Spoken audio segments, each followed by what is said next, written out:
Good morning sa atin lahat mga kapatid. May gagawin na naman tayong amplifier. Sakura to na 733. Problema nito ay mga bro ay walang tunog, pero pumipitik yung relay. Kaalis-alis lang yung may-ari nito. Try natin i-share, i-upload natin kung anong magagawa natin sa amplifier na to.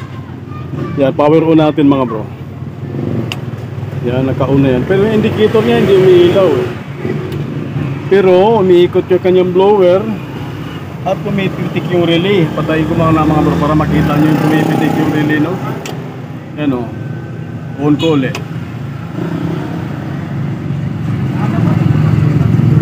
Yan, pumipitik yung relay niya. Pero yan, nilagyan natin na ng input yan mga bro. Gamit natin ang cellphone. Yan, kinaka full volume na yan mga bro. Wala siyang tunog. Ang problema din nito ay nawala nga yung indicator. Sumaring wala ang supply nito mga bro dito sa ating may supply na nawala dito sa ating preamp, kaya ayaw tumunog. Sa tingin ko yung ating pinaka-main amp natin ay buo naman. Wala man tayo nakitang sunog o mga kinalawang. At saka pumipitik yung relay. Ibig sabihin tama yung bias nito. So ito troubleshoot natin mga bro, no? Bakit ayaw umilaw itong power indicator. Sa tingin ko pag umilaw itong power indicator natin, malamang tutunog na to. So maaaring may supply na galing dun sa ating sa ating main amp na ang supply niyan kadalasan ay negative 12 yata o negative 15 at saka positive 15. Yan kasi 7915 ang gamit na regulator. So ang niyan may positive 15 at saka negative 15. Ititrace natin yung papunta dito sa ating tone control mga bro. Para kung umilaw to, sa tingin ko gagana na to. So troubleshoot lang natin mga bro, no? Yan, naka full volume na parehas to mga bro. Wala talagang tunog kahit konti.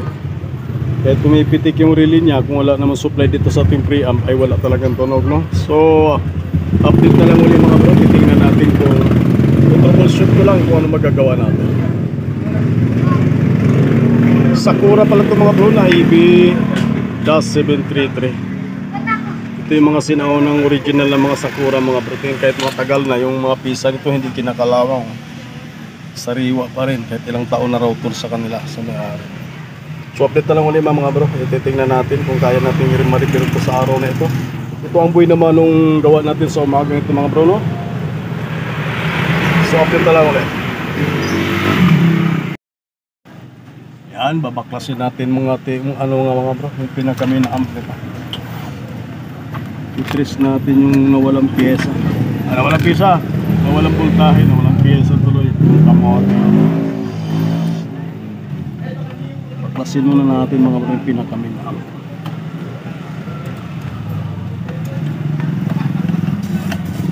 Shout out pala sa atin sa inyong lahat mga bro. At maraming salamat palagi sa inyong suporta. Sa inyong panonood sa ating mga ina-upload na video mga bro, maraming salamat.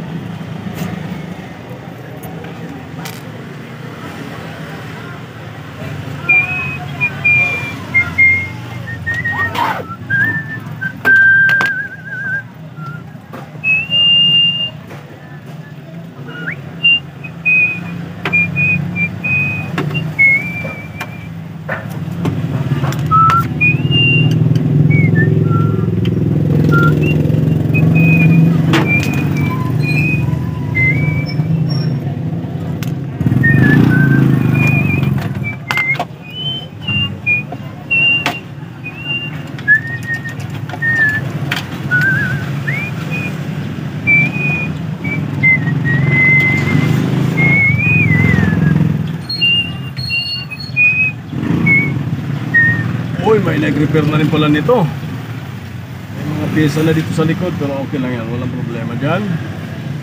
Titrace lang natin yung ating supply ng preamp, kung bakit nawala siya.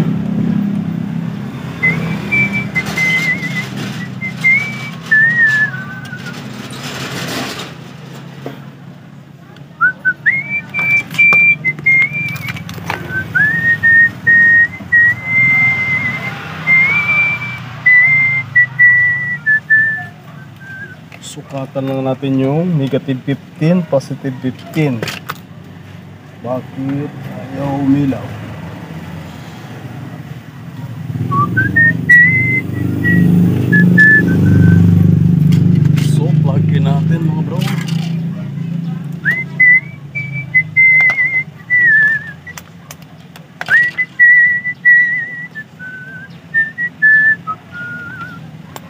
Yeah. Yan, naka-power on na. Test natin yung supply.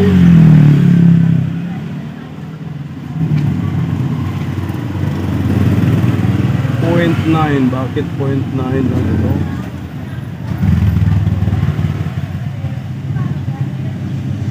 Kabila. So mayroon tayong positive 14. Yung negative 14 natin ang nawala. Yan ang tanong na dapat nating sagutin. Yan ang tanong. No, I got positive 14, normal. Yun, 0.9 lang yung positive natin. So dito ang problema. Hindi natin kumain. Wala rin siyang in. Bakit walang in ito?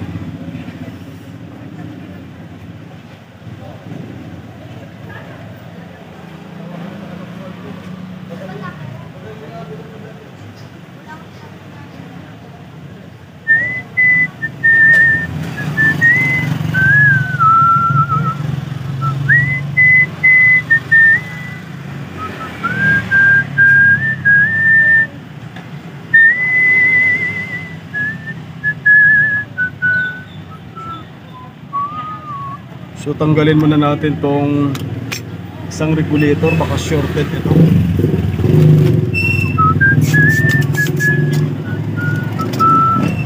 Oy, patay, hindi pala natin nasaksak yung ating pangginang. Nawala ang ating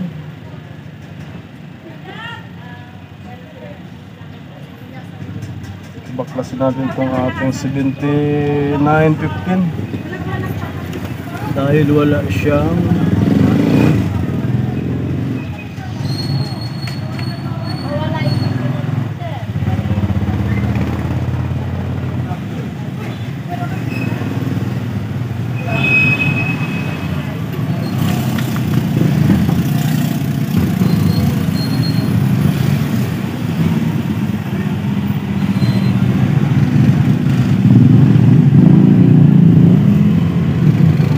update na lang ulit mamaya mga bro. Ito troubleshoot ko lang para hindi gano'ng umaba yung video natin, no? Para hanapin ko lang yung pinakasira nito, tapos update na lang ulit mamaya. So tuloy natin mga bro, no? Binaklas natin yung ating regulator sa negative 15 volts na out papunta sa ating preamp. Ito yung IC dito mga bro na 7915. Bali 15 wrist natin ito, kaya pala nawala ang supply dahil nag-open yung resistor mga bro.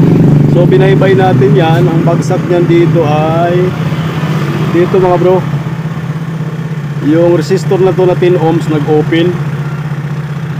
Tinanggal ko na mga bro ito siya, nag-open na to mga bro, kaya pala nawala yung supply natin dito sa preamp. Ito yung IC niya, ibabalik lang natin dahil tinisting ko to buo naman.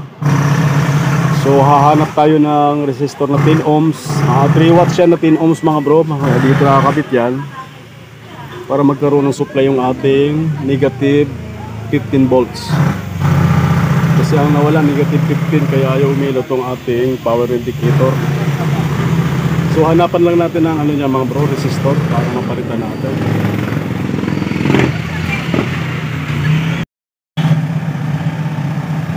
So mga bro, nakita tayo ng resistor na 10 ohms na 3 watts din. Ipapalit natin dun sa nag-open. Ganun lang natin.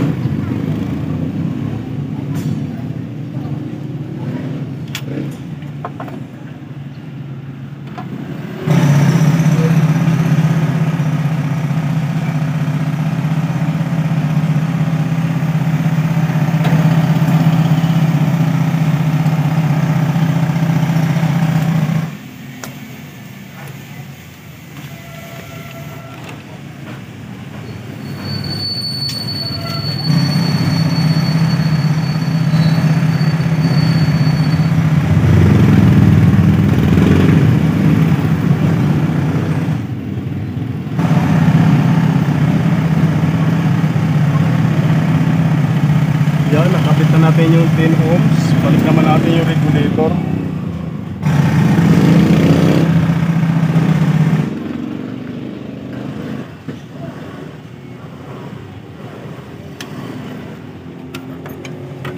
Dahil tinestering ko yung regulator na ito, buo naman, hindi naman siya shorted.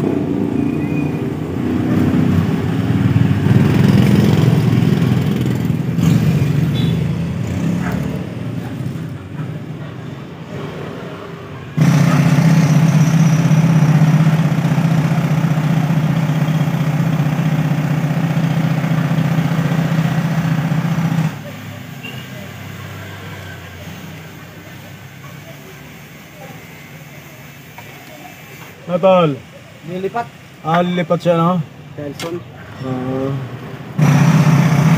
Kasama. Oh! Wala na po, wala na natin rin. Wala na ito ang rin.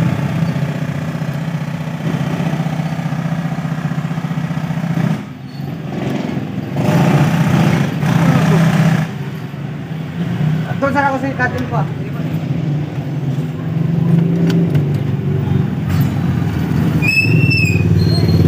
so yan, ibalik na natin yung regulator, no?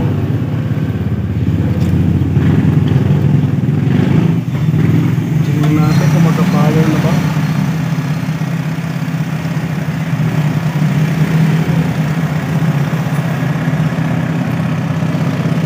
Yan, double check lang natin. Try natin yung power on.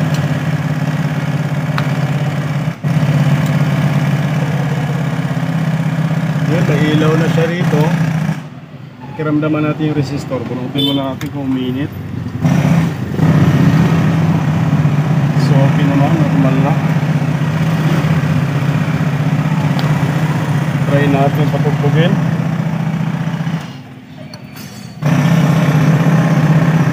Maingay lang yung nag-uukay ng nawasa.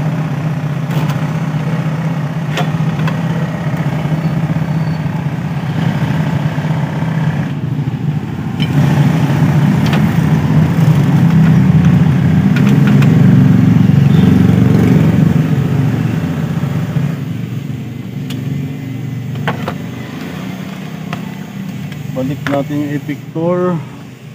Ayan. Lagyan muna natin ng tornilyo kahit dalawa lang.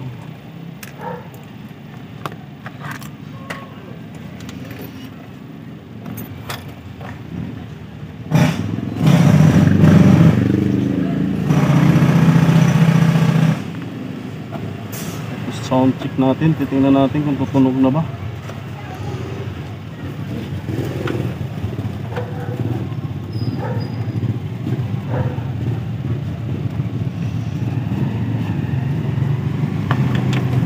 Yan, lagyan natin ng input.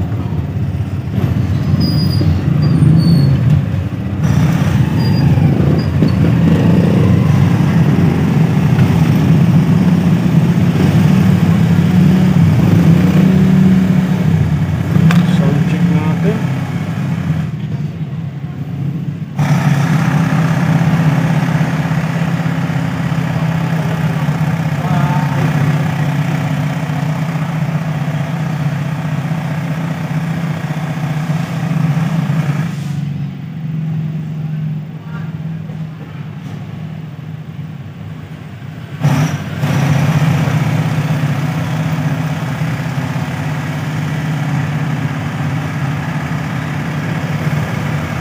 Yan, try natin plug in.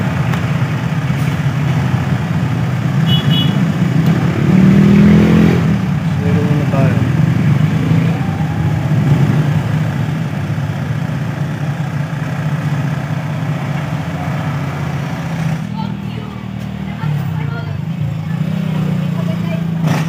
Sa iba tayo.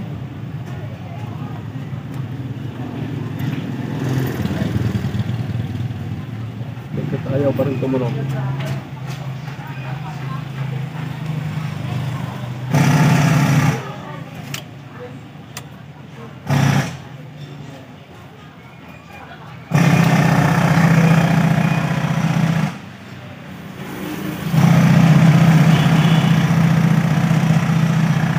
So ba't ayaw pa rin?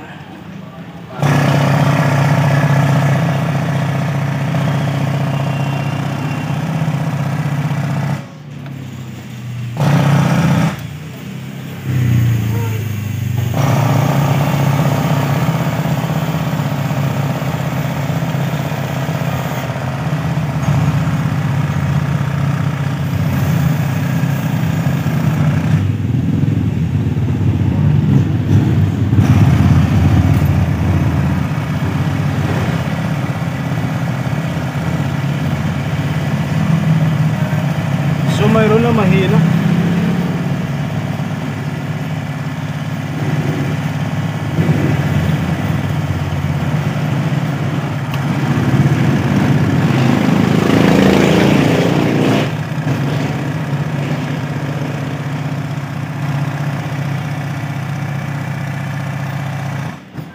Mayroon na siyang tunog, kailan napakahina.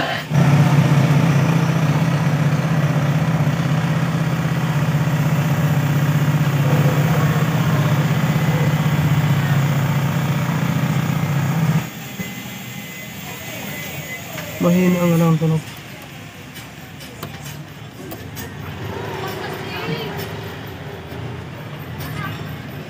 Tingnan natin yung rep.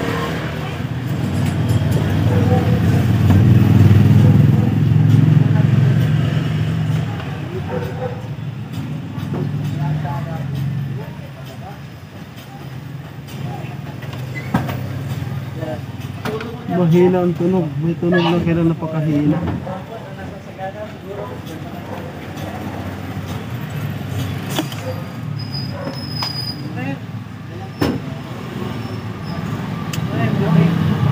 Hindi, yung rep muna. So may trouble pa pala to.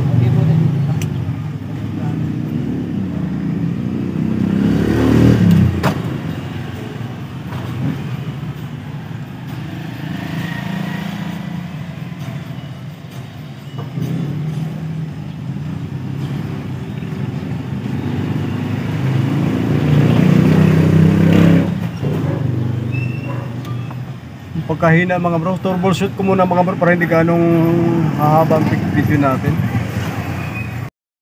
So tuloy natin mga kapatid, no? Medyo natagalan tayo, may mga maluwag pa pala dito sa preamp kaya mahina ang tunog kanina. Tinadtad natin ng hinang, yung medyo lumakas na, so power on natin, try natin sound check natin ulit. Yan, volume tayo.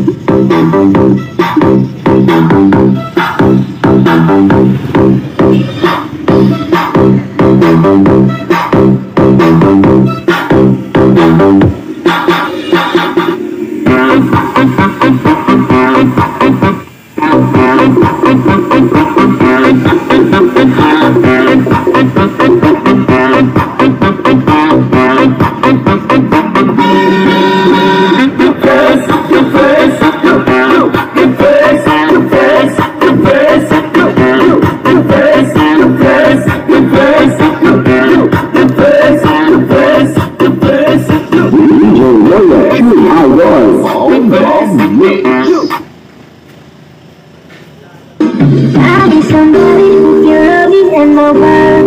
No, I'm not perfect, but I hope you see my worth. Since only you, nobody knew I put you first. And for you guys, while I do the work. Lahan muna natin mga bro, kami tumatawag, saglit lang.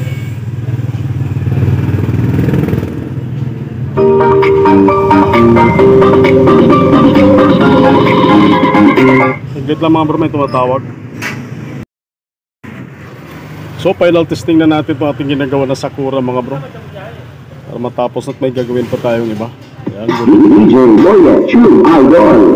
Hands in the sky when I pull out the pump. Put your hands in the sky when I pull out the pump. Put your hands in the sky when I pull out the pump. Put your hands in the sky. Put your hands in the sky. Hands in the sky when I pull out the pump. Put your hands in the sky when I pull out the pump. Put your hands in the sky when I pull out the pump. Put your hands in the sky. Put your hands in the sky.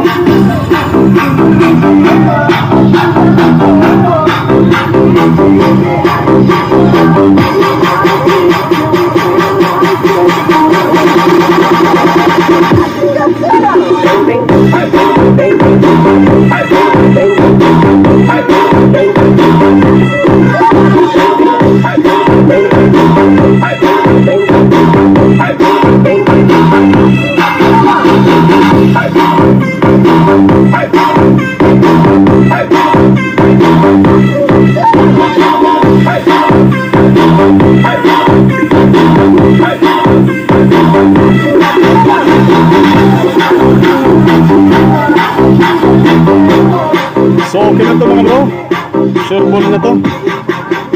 So maraming salamat sa iyong panonood sa ating upload ng mga video mga bro, no? So maraming salamat at magandang tanghali po sa ating lahat.